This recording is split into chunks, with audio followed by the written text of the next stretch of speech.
সামাজিক যোগাযোগ মাধ্যমে বিশেষ বার্তা দিলেন ঢালিউডের এক সময়ের তুমুল জনপ্রিয় চিত্রনায়িকা শাবনূর।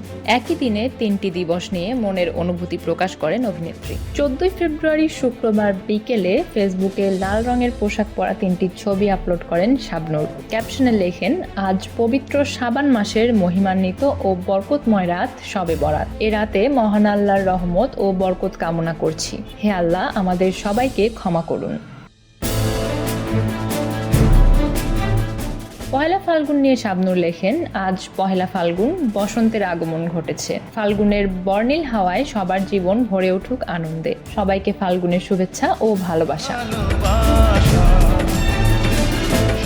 স্ট্যাটাসের শেষে শাবনূর তার ভক্তদের ভালোবাসা দিবসের শুভেচ্ছা জানান। লেখেন, হ্যাপি ভ্যালেন্টাইন্স।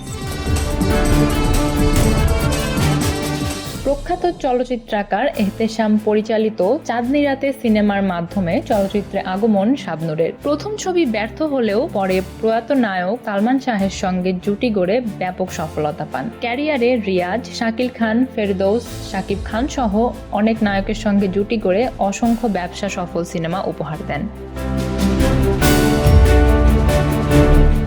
ক্যারিয়ারের শীর্ষে থাকার সময় হঠাৎই অভিনয় জীবন থেকে দূরে সরে অস্ট্রেলিয়ায় বসবাস করতে শুরু করেন শাবনূর। সর্বশেষ 2023 সালে শাবনূর নারীকেন্দ্রিক সিনেমা রঙ্গনায় অভিনয় করেন, যে সিনেমার কাজ এখনো শেষ হয়নি।